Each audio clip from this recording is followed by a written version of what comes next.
Hello students, online institute में आप सभी का हार्दिक अभिनंदन है। जैसा कि मैंने आपको ब्रेन बताया था कि ब्रेन का जो पूरा पार्ट होगा एक क्लास 10th का है और ब्रेन ब्रेन से ज़रूर पेपर में 1 या 2 नंबर का क्वेश्चन आता है। वैसे तो 3 नंबर का क्वेश्चन आता है। इसमें ब्रेन का स्ट्रक्चर कभी कभी पूछ देते हैं बनाने के लिए, और उसमें आपको डिटेल में लिखना पड़ता है। जैसा कि मैंने ये ब्रेन 2 वीडियो में कंप्लीट किया है। यदि आप पूरा दोनों वीडियो अच्छे से देख लेते हैं तो आपका पूरा ब्रेन से, अगर 10वीं क्लास का जो एग्ज़ाम में पेपर होते हैं आपके, उसमें से अगर ब्रेन आता है तो पूरा पूरा आप छाप के चले आएंगे, क्योंकि यदि आप वीडियो को पूरा अच्छे से ध्यानपूर्वक देख लेते हैं। वीडियो बहुत क्लियरिटी, मैंने काफ़ी अच्छा डाटा इसमें लिखा है, काफ़ी इम्पोर्टेंट चीज़ें आपको बताई हैं। तो इस ब्रेन को हम शुरू करने से पहले आप लोगों को ये भी बता दें, मैं माइटी मैथ क्लासेस में यूट्यूब पर माइटी मैथ क्लासेस पर मैं गणित पढ़ाता हूँ। उसमें आपको किसी भी क्लास की, आप जो भी गणित है, गणित की कक्षाएं बराबर कंटिन्यू चलती हैं। डेली वीडियो उस पर अपलोड होते रहते हैं। यदि आप 9th में पढ़ रहे हैं तब भी उसका बेनिफिट ले सकते हैं। 9th, high school, first year, inter, यहाँ तक कि आप कोई कंपटीशन की तैयारी कर रहे हैं तब भी उस पर जाके उस चैनल की जो स्पेलिंग है वो ये स्पेलिंग है mighty, MIGHTY, mighty maths classes.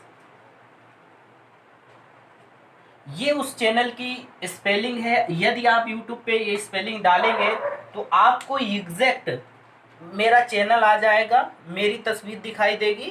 तो उस चैनल को आप सब्सक्राइब कर लीजिए, और उस पर अगर मैथ आप अच्छे से सीखना चाहते हैं, भविष्य में मैथ को अपना स्ट्रांग पहलू मजबूत करना चाहते हैं, तो उसे ज़रूर सब्सक्राइब कर लीजिए। उस पर मैं कंटिन्यू वीडियो अपलोड करता रहता हूँ। और जो हमारा SDSS पब्लिक स्कूल है, इस पर भी मैं बायो पढ़ाता हूँ, तो इस पर भी मेरे वीडियो डेली आते जाते रहते हैं। ये चैनल हमारा सब्सक्राइब कर लें। और उसके बाद में हम अब ये जो लेक्चर, जो ब्रेन का लेक्चर है, हम लोग इसे शुरू करते हैं। तो अब हम ब्रेन को शुरू करते हैं। जैसा कि ब्रेन मैंने पीछे वाले वीडियो में कुछ करा दिया था, और आपको मैंने ब्रेन के पार्ट भी बता दिए थे। मैंने आपको 3 पार्ट बोले थे। हमने बोला था अग्र मस्तिष्क, पश्चिम मस्तिष्क और मध्य मस्तिष्क के बारे में मैंने आपको अच्छे से समझा दिया था। आपने ब्रेन को समझ लिया होगा। अगर आपने मेरा पहला वीडियो नहीं देखा है तो आप हमारे चैनल पे जाएं और उसका पहला वीडियो देख लें, उसके बाद इसको कंटिन्यू करें और फिर हम लोग आगे इस चीज़ को समझ लेते हैं। जैसा कि इसमें दिया गया है, हमने सबसे बड़ा भाग बोला था प्रमस्तिष्क, जिसको हम सेरिब्रम कहते हैं। वैसे जो जीव विज्ञान में होती है, जीव विज्ञान में क्या होता है कि इसमें ज़्यादातर जो वर्ड होते हैं वो इंग्लिश में ही यूज किए जाते हैं। आप लोग अपनी आदत बना लीजिए, क्योंकि जितने भी वर्ड्स होते हैं सारे आपके उसी में यूज किए जाते हैं। तो इसमें जो आपका दिया गया है हमारा सेरिब्रम, आप सेरिब्रम भी याद रखना। और प्रमस्तिष्क, कभी कभी एग्जाम में आ जाता है कि सेरिब्रम क्या होता है, सेरिब्रम का काम क्या होता है, तो ऐसे पूछ देता है आप, मतलब आपसे क्वेश्चन, तो आप उसमें नहीं लिख पाते हैं। तो सेरिब्रम का काम होता है, सबसे पहले देख लेते हैं सेरिब्रम। ये सबसे बड़ा भाग होता है। जैसा कि पिछले वीडियो में भी यही मैंने बताया था। ये कैसा होता है, ये सबसे बड़ा, मस्तिष्क का सबसे बड़ा भाग अगर देखा जाए तो क्या होता है, सेरिब्रम होता है, सेरिब्रम। और बुद्धि और चतुराई का ये केंद्र बोला जाता है। किसका केंद्र बोला जाता है, बुद्धि और चतुराई। बुद्धि और चतुराई, जैसे आपने देखा होगा कोई क्या होता है, किसी चीज़ को समझने में बहुत जल्दी एक्सपर्ट होता है। जैसे मैं एक चीज़ समझा रहा हूँ, तो अगर आप तेज हैं पढ़ने में तो क्या होगा, जो चीज़ मैं बता रहा हूँ वो तुरंत कैच कर लेंगे। अगर कोई भी थोड़ा नहीं कैच कर पा रहा है तो उसको 2 बार वीडियो देखना पड़ेगा। तो वो बुद्धि होती है, किसका तेज है, किसका कम है। तो इससे हमारा बुद्धि का विकास होता है। यानी बुद्धि और चतुराई का केंद्र जो बोला जाता है वो सेरिब्रम को ही बोला जाता है। उसके बाद हम देखते हैं कि किसी बात को सोचने समझने की शक्ति, याद रखने की शक्ति, बोलना, सूंघना, प्रेम, भय जैसी क्रियाएं इसी में होती हैं। जैसे आप देखते होंगे, जैसे क्या होता है कि हम अपने दोस्तों के पास होते हैं, जैसे दोस्तों में होते हैं तो हम उनसे हंसी मजाक हर किसी चीज़ की बातें कर लेते हैं, काफ़ी चीज़ें अपनी शेयर कर लेते हैं। और जैसे ही हम लोग अपने मम्मी पापा के सामने आते हैं तो क्या होता है, हम वो चीज़ नहीं शेयर करते हैं। ये जो चतुराई होती है वो इसी ब्रेन से होती है। हम नहीं कह पाते उनके सामने वो बातें जो अपने फ्रेंड के सामने हम लोग बातें करते हैं, वो लोग हम लोग क्या करते हैं, अपनी मम्मी पापा या हमसे जो बड़े हैं जिनका हम रिस्पेक्ट करते हैं उनके सामने हम हंसी मजाक नहीं कर पाते हैं। ये सारी चतुराई हमारे इसी सेरिब्रम जो ब्रेन होता है इसी से होती हैं सारी चीज़ें। और उसके बाद में आपने देखा होगा, जैसे ही हम कहीं स्कूल में जाते हैं या प्रेजेंटेशन होता है तो मेरा ब्रेन ऑटोमेटिकली क्या करता है कि चीज़ों को ऑब्जर्व कर लेता है कि हाँ यहाँ पे कैसे बोलना है, कैसे नहीं बोलना है। तो ये सारी चीज़ें जो होती हैं वो सेरिब्रम में होती हैं। तो सेरिब्रम का और भी देख लेते हैं, यानी प्रेम भय। जैसे आपने देखा होगा हमारा जो प्रेम होता है, जैसे हम अपनी वाइफ से किसी दूसरे तरीके से प्रेम करते हैं, सिस्टर से किसी दूसरे तरीके से प्रेम करते हैं, अपने पेरेंट्स यानी मम्मी पापा से हम किसी दूसरे तरीके से प्रेम करते हैं। ये जो चतुराई होती है ये भी हमारे सेरिब्रम से ही होती है।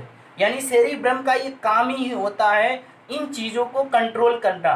और जिसका सेरिब्रम मतलब सेरिब्रम जो होता है ब्रेन काम करना बंद कर देता है तो वो उस किसी ना किसी पे हर चीज़ बोल देगा। उसको ये समझ ही में नहीं आता है कि मैं बोल क्या रहा हूँ। जो बातें उसको मम्मी पापा से नहीं कहनी चाहिए वो भी कह देगा, क्योंकि उसका ब्रेन क्या नहीं काम कर रहा है, यानी काम नहीं कर रहा है उसका ब्रेन बिल्कुल, यानी सेरिब्रम जो पार्ट है उसका सही से वर्क नहीं कर रहा है। ठीक है, क्लियर। उसके बाद में अब हम बात करते हैं थैलेमस की। किसकी बात करते हैं? थैलेमस की। ये भी हमारा जो उसका जो मिड ब्रेन का होता है, मिड ब्रेन का ये पार्ट होता है जिसको हम लोग थैलेमस बोलते हैं।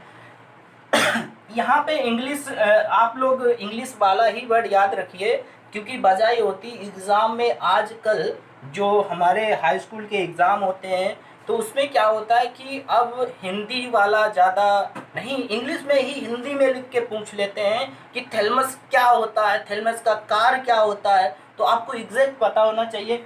थैलेमस का कार्य होता है यह मस्तिष्क का भाग है, यानी थैलेमस भी मस्तिष्क, यानी मैं जो मैंने मिड ब्रेन पढ़ा था उसका पार्ट है।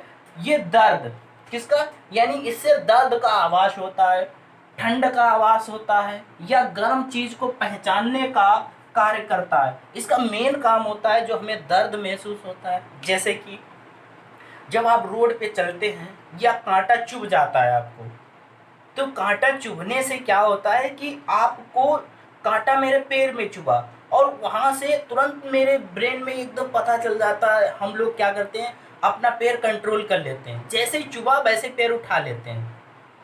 ये सारी जो प्रक्रिया होती हैं, जैसे कि आप देख रहे होंगे बर्फ़ लीजिए, बर्फ़ को जैसे ही हम टच करते हैं जो ठंडा महसूस होता है तुरंत हाथ छुटा लेते हैं। क्यों छुटा लेते हैं? क्योंकि ये काम हमारा थैलेमस कर रहा है। कौन कर रहा है? थैलेमस।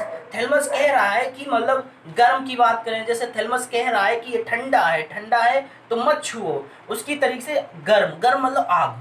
जैसे हम लोग देखते हैं कि आग जल रही है तो हम अपने हाथ बढ़ाते हैं ऐसे, और हाथ बढ़ाने पे जैसे हमें गर्मी महसूस होती है तो क्या करते हैं, एकदम हाथ हटा लेते हैं, एकदम हाथ हटा लेते हैं। क्यों हटा लेते हैं? वो इसलिए हटा लेते हैं क्योंकि मेरा जो थैलेमस ब्रेन है वो मुझसे कहता है कि नहीं, अगर हम रखेंगे तो हम जल जाएंगे। क्या करेंगे? हम जल जाएंगे। तो वो क्या करता है, वो तुरंत हाथ पीछे कर लेता है। और जिसका ब्रेन काम नहीं करता है वो क्या करता है, जैसे आप लोगों ने मेंटल देखा होगा, जो मेंटल लोग होते हैं वो क्या करते हैं, कभी कभी अपनी हाथ आग में डाल देते हैं तो उनका हाथ ही जल जाता है। तो ऐसी चीज़ें ये जो हमारी सारी ब्रेन से होती हैं। अगर आपका मस्तिष्क अच्छा काम कर रहा है तो आपको कोई प्रॉब्लम नहीं होगी, सारी चीज़ें आपसे अच्छी होंगी, क्योंकि आप मेंटली परफेक्ट हैं। कैसे हैं? मेंटली परफेक्ट हैं। क्लियर। उसके बाद में अब हम पढ़ते हैं हाइपोथैलेमस। क्या पढ़ते हैं? हाइपोथैलेमस। तो हाइपोथैलेमस के बारे में हम जान लेते हैं कि यह अंतःस्रावी ग्रंथियों से निकलने वाले हार्मोन्स पर नियंत्रण रखता है तथा भूख प्यास ताप का नियंत्रण मस्तिष्क के इसी भाग में होता है। जैसे हम बात करते हैं भूख ताप और ये ऐसी चीजें, जैसे हमें भूख लगती है तो ये किस ब्रेन का काम होता है, यानी ये भी हमारा थैलेमस होता है। थैलेमस का काम होता है कि भूख जैसे ही हमें लगी हमें जैसे हमने खाना खाया, खाना खाने के बाद जैसे 8-9 घंटे हो जाते हैं, जब हमारे शरीर में एनर्जी नहीं रहती है तो हमको भूख का आवाज़ होता है। किसका आवाज़ होता है? भूख का आवाज़ होता है। उस भूख के आवाज़ का जो हमारा ब्रेन पता करता है, वो कौन करता है? वो आपका हाइपोथैलेमस करता है। कौन करता है? हाइपोथैलेमस का यही काम होता है कि भूख को नियंत्रित करना, प्यास लगना, ये सारी चीज़ें। और यहाँ पे लिखा कि अंतःस्रावी ग्रंथियों से निकलने वाले हार्मोन्स का नियंत्रण करता। अब आपको बताते हैं कि अंतःस्रावी ग्रंथियों का हार्मोन से निकलने को नियंत्रित करने का मतलब क्या होता है। जैसे अभी आप क्या करते हैं, आप रोड पे जाइए, तो रोड पे जाते हैं हम लोग, तो क्या देखते हैं कि किसी का एक्सीडेंट हो जाता है। जो एक्सीडेंट होता है तो हम लोग देखते हैं वो टूट फाट जाता है, बिल्कुल टूट फाट जाता है। तो क्या होता है, मेरा वहाँ पे दया का भाव आता है। यानी मेरी जो ग्रंथियां हैं अंदर, वो मतलब एक दया का हार्मोन स्रावित कर रही। बहुत हम लोग इमोशनल हो जाते हैं, बहुत भावुक हो जाते हैं उसके प्रति, मतलब दया करने के प्रति भावुक हो जाते हैं। और फिर क्या होता है, वो मेरा हार्मोन्स होता है, और उसको कंट्रोल करने के लिए जो हमारा हाइपोथैलेमस होता है यही कंट्रोल करता है। जैसे कि यदि आपको कहीं लड़ाई हो रही है, या आपको कोई आके सूत के थप्पड़ मार दे, और आप चुप थोड़ी ना खड़े रहेंगे, आपका हार्मोन स्रावित हो जाएगा। और जैसे ही आपका हार्मोन स्रावित होगा, आप भी कान पकड़ेंगे, उसके 2-4 लगाएंगे, तो क्या होगा, आपका भी हार्मोन्स की, ये जो हार्मोन्स पे कंट्रोल जो करता है वो मेरा कौन करता है? वो हाइपोथैलेमस करता है, राइट। उसके बाद अब हम पढ़ेंगे, ये हमने पूरा डिटेल में समझ लिया। अब बात करते हैं सेरिब्लम। सेरिब्लम जो होता है ये शरीर को नियंत्रित करने का कार्य करता है। किसको कार्य करता है? शरीर को नियंत्रित करने का कार्य करता हमारा सेरिब्लम जो होता है। यह शरीर को नियंत्रित यानी संतुलित बनाए रखता है। अब आप सोच रहे हैं कि कैसे संतुलित बनाए रखता है? संतुलन वाला है। जैसे कि आप जानते होंगे कि अगर संतुलन शरीर का करना कैसे करेंगे, जैसे कि हम क्या होते हैं, जैसे हम आग ताप रहे हैं, तो हम क्या करते हैं, आग ताप रहे हैं तो अपने हाथ इतने उसके पास रखेंगे जिससे हमारे शरीर को क्या ना हो, हानि ना हो। यानी जैसे कि हम कहीं नदी या पुल पे जा रहे हैं, सिंगल पुल बना है, तो चलने में हम जब चलते हैं तो बैलेंस, जो हमारा बैलेंस होता है, उसको शरीर को मेंटेन करता है। तो इस तरीके से ये ब्रेन जो हमारा सेरिब्लम होता है, ये शरीर को मेंटेन रखता है। उसके बाद हम बात करते हैं मेडुला ओब्लेंगाटा। क्या होता है? मेडुला ओब्लेंगाटा की बात करें, दिख नहीं रहा होगा तो ये इसको थोड़ा नीचे करेंगे, अब दिख रहा होगा क्लियर। उसके बाद हम बात करते हैं मेडुला ओब्लेंगाटा।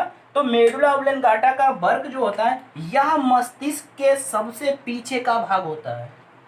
ये मस्तिष्क के सबसे पीछे का भाग होता है, जिसको हम लोग छोटा ब्रेन भी बोलते हैं। जैसे आप लोगों ने देखा होगा, एक नाना पाटेकर की मूवी थी, उसमें क्या था, उसके जो थप्पड़ मार देता है तो वो कहता है यहाँ पे मत मारा करो, क्योंकि यहाँ पे मेरा छोटा ब्रेन है ना, ब्रेन कम हो जाएगा। आप लोगों ने देखी होगी, अगर फिलहाल नहीं देखी है तो उसे देख लेना। तो ये जो होता है, ये सबसे पीछे का भाग होता है, यानी मेरी कनपटी जिसे ल्यूडी बोलते हैं, ठीक है, तो वहाँ पे होता है। और इसका कार्य होता है हीट बीट, यानी हार्ट बीट की को नियंत्रित करना। जैसे दिल की जो धड़कन होती है ना, इसको क्या करता है, नियंत्रित करता है।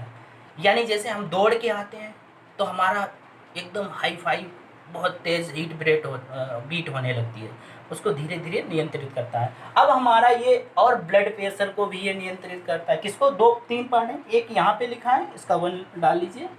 और ये ब्लड प्रेशर को नियंत्रित करता है, और श्वसन का नियंत्रण करता है। सांस का जो नियंत्रण होता है, ये भी हमारा मेडुला ओब्लेंगाटा से होता है, राइट। और आपको एक और आपका बचा है, जैसे कि वो होता है स्पाइनल कार्ड। स्पाइनल कार्ड्स का काम होता है, स्पाइनल कार्ड्स, अगर मैं बात करूं स्पाइनल कार्ड की, तो स्पाइनल कार्ड्स का मतलब जो अनैच्छिक क्रियाएं होती हैं, जैसा मैं बोल रहा हूं आप लिख लीजिए, स्पाइनल कार्ड, क्लियर। जो अनैच्छिक क्रियाएं होती हैं उनको नियंत्रित करना। जैसे अनैच्छिक क्रियाएं क्या होती हैं, जो मेरी इच्छा ना हो और वो क्रिया हो जाए। छींक होती है ना, आपका मन नहीं करता मैं छींकूं, मगर अनैच्छिक क्रिया है, ऑटोमेटिक हो जाती है। जैसे कभी कभी आप चुप बैठे हैं और चुपके से कोई पीछे से आ जाए और आपको इस शरीर को टच करे, तो देखा होगा आपके रोमे खड़े हो जाते हैं, वो भी आपकी अनैच्छिक क्रिया है। तो इस तरीके से जो अनैच्छिक क्रिया को वो स्पाइनल कार्ड क्या करती है, कंट्रोल करती है। और एक चीज़ और बता दें, जो ईईजी होता है, ईईजी, ये ब्रेन का जो चेकअप होता है, ब्रेन का जो चेकअप होता है वो ईईजी के माध्यम से होता है, ब्रेन स्कैनिंग जिसे बोलते हैं। क्लियर? जैसे ब्रेन में किसी को जैसे दिमागी बुखार हो जाता है, तो दिमागी बुखार के लिए ये वाला चेकअप होता है, कौन सा, ईईजी, आप इसे याद रखना। तो आज का जो वीडियो हमारा है तो यहीं तक है, और जो मैंने आपको माइटी मैथ क्लासेस बताए आप उस पर जाके एक बार विजिट करें और देखें कि मैं ही पढ़ाता हूँ उस पर बहुत ही आसान तरीके से। तो उसको भी चैनल को सब्सक्राइब कर लें जिससे आपकी मैथ बेटर हो जाए। तो अब मेरा वीडियो पूरा होता है, नेक्स्ट वीडियो में मिलेंगे नए पार्ट में। थैंक यू, धन्यवाद।